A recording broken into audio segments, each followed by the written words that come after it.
Hi అండి, welcome to my channel sutras kitchen. ఈరోజు ఇంట్లోనే మనం గోధుమ పిండి బెల్లం ఉంటే ఈ స్నాక్స్ అనేది మనం ఈజీగా ప్రిపేర్ చేసుకోవచ్చు. పిల్లలు కూడా చాలా ఇష్టంగా తింటారు, స్వీట్ కదండి.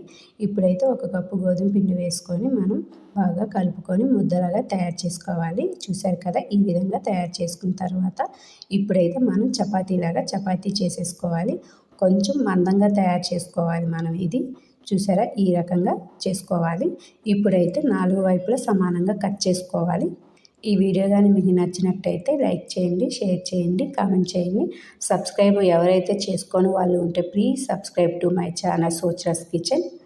ఇప్పుడు ఇలా 4 వైపులా సమానంగా కట్ చేసుకుంటారు. మనకి ఏ షేప్ కావాలంటే ఆ షేప్లో కట్ చేసుకోవచ్చు. చూసారు కదా, నేనైతే ఈ షేప్లో కట్ చేసుకున్నాను. ఇప్పుడు ఆయిల్ హీట్ ఎక్కినాక మనం వీటిని ఫ్రై చేసుకోవాలి. చూసారు కదా, ఇలా ఫ్రై చేసుకొని పక్కన పెట్టేసుకుందాము.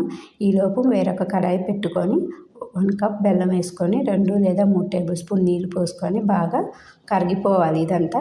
చూసారు కదా, ఇలాచి పౌడర్ కూడా వేసేసాను. ఇదిగో ఈ టైప్ పాకం వచ్చేదాకా మనం చేసుకోవాలి. ఇలా వచ్చినాక ఇప్పుడు మనం అవి ఫ్రై చేసుకున్న వాటిని దీంట్లో మిక్స్ చేసేసుకోవాలి. చాలా చాలా బాగుంది. ఒక్కసారి మీరు కూడా ట్రై చేసి చూడండి ఈ రెసిపీని. Thanks for watching.